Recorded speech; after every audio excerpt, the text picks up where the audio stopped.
Hi guys, and welcome back to my channel. How are you doing today? Ready for some news stories I have for you today? Let's go to the first one, about OP's mother, who demands OP sells his late grandfather's farm he inherited to bail out his half-sister and her husband. Listen to the story to find out all the details, and of course to hear my insights. Enjoy the stories, and don't forget to like and subscribe. And of course, don't forget to leave a comment. My grandfather on my father's side was a rather wealthy man, but the thing is, he never flaunted it. The only thing he ever spent a lot of money on was his farm he bought 2 years before I was born. My grandfather bought some land and built a farm on it. Now, I call it a farm because he called it that, but it was more of a sanctuary. My grandfather would take in retired farm animals, racehorses, as well as mistreated farm animals who were seized from other farms. He would also take any animals people would want to forfeit or sell him. He loved this farm. He literally gave a name and personality to all his animals. I love the farm place, as well as I spent most of my summers and weekends and working on the farm to earn a little cash. I became very close with my grandfather. Having lost my father when I was 5, my grandfather became the father figure in my life. With my father gone, when my grandfather passed away, he left everything to me. The farm, his money, everything. I was happy and had every intention to keep the farm going. My grandfather loved these animals, and I know he'd want that. The issue here is my mother and half-sister. I have a half-sister, Ella, 30 female, who was from a relationship my mother had before she met my dad. From the time Ella was old enough to get a credit card, she started living insanely out of her means. We're talking designer clothes, luxury trips, expensive items, etc. Her husband was no different. He took out multiple loans that he never paid back. 10 years of spending has left my sister and her husband in an incredible amount of debt. It honestly amazes me. I'm not sure how the hell they spent that much money. This debt has come back to hit them. Last week they got a notice from the bank. It was a last warning. They need to pay or the bank will take their house. They already lost both their cars. So what was the family solution to this? Well, I was over at my mother's house when I was told about the notice. I acted shocked, but I knew that was going to happen eventually. My aunt, who was also there, asked what they plan on doing. I was only half listening until I heard the words come out of my mother's mouth. Well, OP is going to sell off the family land. I swear I got whiplash with how fast my head turned. I immediately asked her what the hell she was talking about and told her I'm not selling anything. She looked me in the eye and told me that I was, that she was my mother and I do what she says. I repeated, no, I'm not. The farm belonged to me and she had no say in this. She started yelling about how I had to help my sister out because we're family and I can't just leave her homeless. I told my mother that my sister's bad decisions were not mine to clean up, and I left. I've been getting angry calls from my mother, my sister, and my brother-in-law for a week now. Am I the a-hole for not selling my grandfather's farmland to get my sister out of a hole of debt she dug herself into? I don't think OP is in the wrong here. This was OP's grandfather's farm that he left to OP. It wasn't her grandfather at all. And OP's mother? Well, I'm pretty sure where OP's half-sister gets her entitlement from. OP should not sell to bail them out. OP should go no contact and tell them that OP cannot and will not have any more contact with them, because this will never end. And now let's see if the community agrees with my opinion. Rick Van says, not the a-hole, don't sell the farm. I'm not a native English speaker, so forgive me if my English isn't perfect. The farm is not connected to your mother or half-sister in any way. Your mother has no say in it. Why doesn't your mother sell her own house to help your sister? Your sister has an entire other half of her family that she can ask for help. Her father, her aunts and uncles, the family of her husband. She did this to herself, as you said. She was always living luxuriously, buying things she couldn't afford. You didn't create this situation, so you shouldn't be the solution. Sudden Scene says, not the a-hole. Do not under any circumstances sell this farm. Do not pay for your sister's debt. They will spend all the money again and rack up all that debt over again. This is not your problem. This is for them to figure out. They are adults. Do not sell the farm. It would probably deeply upset your grandfather, who left it to you, to know that you sold it to bail out someone who purposely lived outside their means. Do not do this. He left it to you for a reason. Straight Example says, not the a-hole, go no contact. You're not responsible for your sister's bad financial decisions. That farm is yours. Get a lawyer and secure your property. And also send a message in family groups, plus newspapers, that you're not responsible for the debts taken by your half-sister. Whatever repayment is needed, ask your half-sister.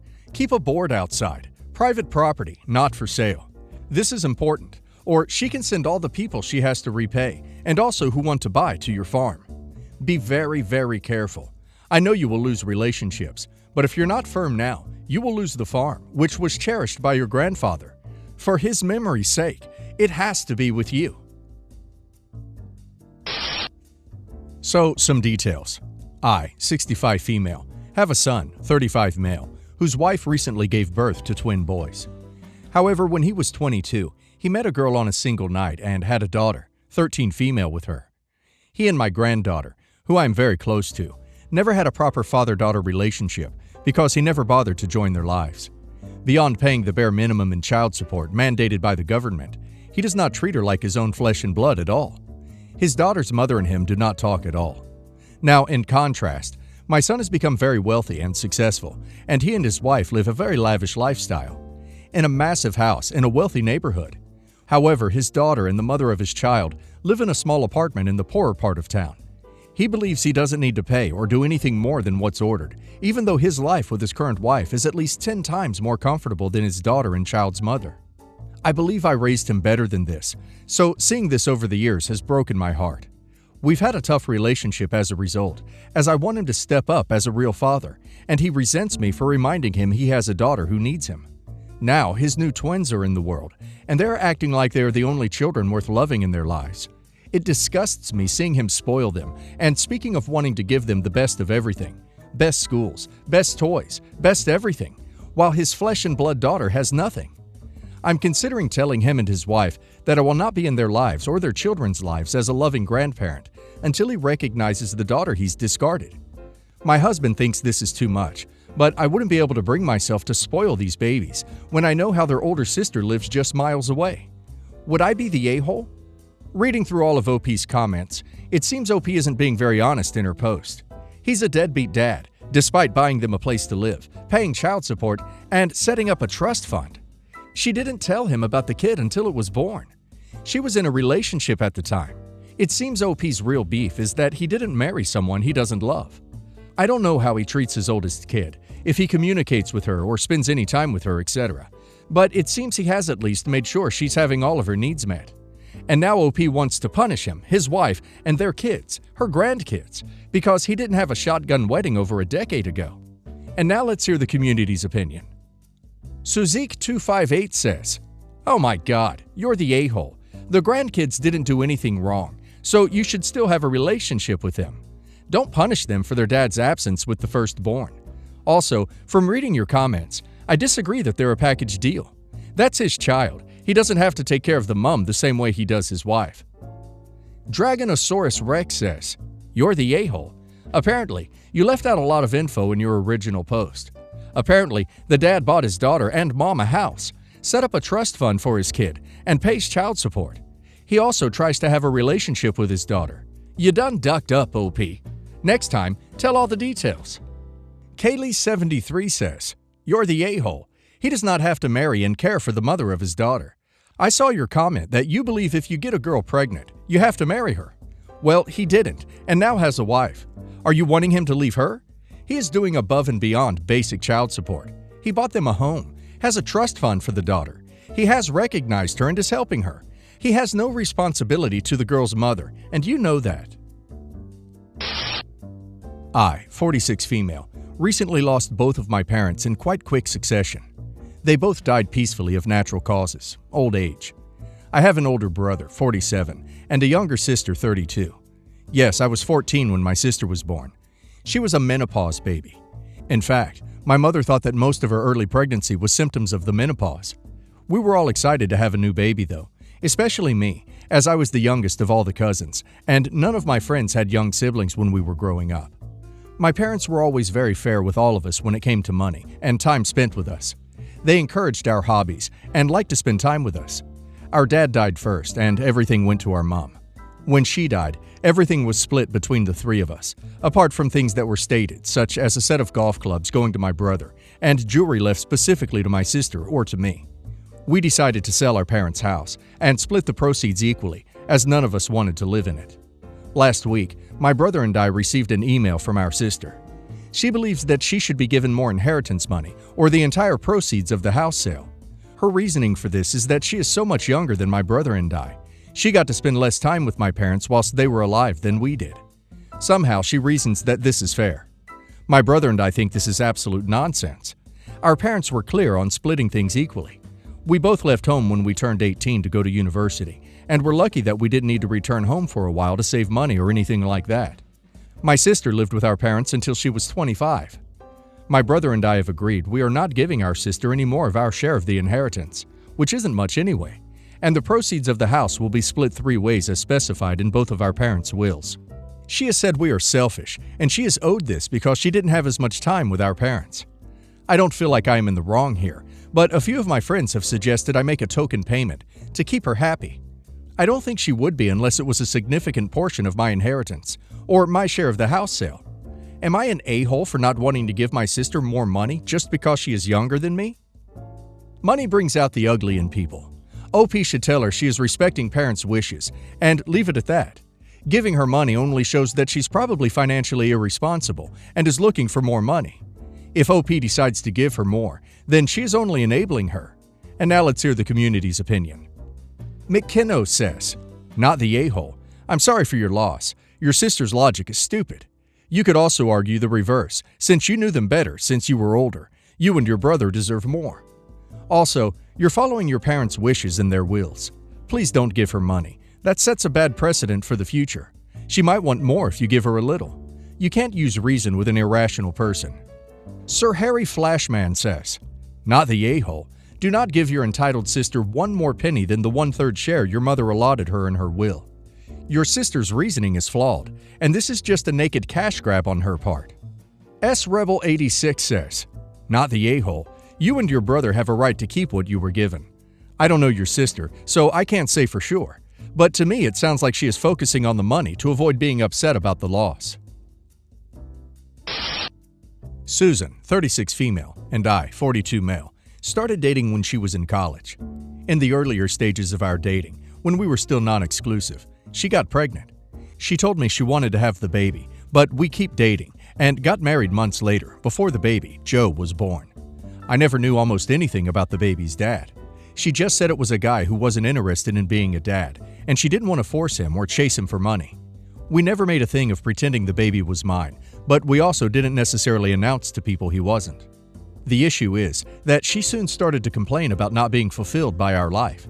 We went to therapy, and the conclusion was that she was right, so we decided to try an open marriage. She started seeing Oscar, 43 male. They've been together for 15 years by now and have 3 daughters, 14, 12, and 9. The girls live mostly with Suzanne, Joe, and I, but Oscar has always been a present father. The other day we were all having dinner together and talking about Joe, 17 male, going to college. One of the girls asked who was paying for it, and I said I was. Another one asked if I was going to pay for them to go to college. I said something like, "Sure, but you still have to study hard," and that was the end of the conversation. Later, Suzanne told me she was very angry because of this. She went on a tirade about how I think I am better than her and only said I would pay for the girls' college to humiliate Oscar as a way of pretending I was a big, strong man. I felt all that was crazy. I have always paid for a lot of stuff for the girls without complaining about it in any way. It was just a random comment. Maybe it was wrong, but I don't think it was fair for Suzanne to be mad at me because of it. I talked to Oscar, and he doesn't really care much about the girls knowing I pay for stuff, but says the issue is important for Suzanne, and we should just indulge her. Am I the a-hole? Lady Teruki says, "Not the a-hole. It's weird that Suzanne seems so sensitive about it now, after a decade and a half of you helping raise her daughters. That said, it's really no big deal to indulge Suzanne and let Oscar pay for his daughter's education, since he doesn't seem to mind who pays, you don't seem to mind who pays, and the girls don't seem to mind who pays. There's an easy path out of this. Let Suzanne decide who pays. She's the only one who is emotionally involved in this decision, it seems." Greek American Dom says, "Not the a-hole. I'm scratching my head as to why you have stayed with Suzanne all these years, because she clearly doesn't trust or respect you. A woman who cared for and trusted you would have assumed you had only the best intentions at heart, as opposed to seeing this as an insult." Donna May J1 says, Not the a-hole, but dude, you are being taken for a serious ride. She is having her cake and eating it too. Back to the topic at hand. Would she prefer you make the girls feel like you have a favorite child by not paying for them? Tell her you will happily let Oscar pay for it. Go tell the girls that their mom thinks it is best for you to back away on this issue and allow Oscar to pay for their college education. If he is unable, then it is on her. Here's some background for context. I was married to my now ex-husband for 20 years. He cheated on me multiple times throughout the last part of our marriage, probably longer than I know, and also is a narcissist. I caught him in the act twice, too. We've been divorced for over 2 years now, and his current girlfriend was not a mistress and has never even interacted with me or done any wrongdoing to me or my daughter. So this is not personal towards her. Every girlfriend he has had since our divorce, he has flaunted in front of me. He has gone out of his way to swing by my work with them, handed them the phone while I was on it talking to him, while he went to the bathroom, etc. He only comes to my daughter's games and events with a girlfriend, and comes to nothing when he is in between girlfriends. Some people think I need to get over it and move on, but it makes me very uncomfortable to see him with these women after what I witnessed in my marriage, and knowing he is showing off. It's different at a public place with my daughter's sports, but this party is at my house, with my family and his family, who all disapprove of his behavior. I also am paying for the expenses. I never even sought child support either. My daughter, who is turning 18, probably doesn't care if the girlfriend doesn't come, as she has not even met her yet other than exchanging greetings after a soccer game last month. I do not want to put my daughter in the middle and ask her though. I told my ex-husband that his girlfriend was not invited, as he assumed she was. He told me to grow up and get over it, and a slew of other typical narcissistic insults. I really do not want her in my house for 5 reasons. 1. I'm not over the cheating. I don't know when I will be. I should not have to speed up my healing to accommodate this. 2. My family has not seen him in 3 years, except from a distance. I'm afraid something is going to be said that will cause drama if he brings a girlfriend. 3. His girlfriend knows no one at the party and doesn't know my daughter other than a 30-second exchange. 4. He's doing this to show off and hurt me. 5. The last is I actually don't want this girl to be part of an awkward situation. So I'm prepared to message her if he continues to insist on bringing her, and explaining these reasons to her in an attempt that hopefully she will not want to come. Would I be the a-hole for doing that? Giuseppe says, not the a-hole. The 18th birthday party is very important. The ex-husband's behavior is toxic and problematic. Sounds like it would be awful for everyone if he came with the girlfriend. Even for the girlfriend, who, like he said, would be put in an uncomfortable situation. However, you could always talk to your daughter about your feelings about it, and maybe see if she would like to help support you in this by putting her foot down against letting his girlfriend come. Mandaloriana says, not the a-hole. Don't invite drama to your daughter's milestone birthday that you are paying for and hosting in the comfort of your own home. Don't do it, OP. Also, not suing for child support? Why not? He needed to pay for his daughter's upbringing instead of all of it on you. And who cares if he thinks about the party? He isn't paying a dime. He's lucky to be invited. Pinebox Waiting says, not the a-hole. It's your home. Your ex is lucky to be invited. If he can't come on his own, he shouldn't come.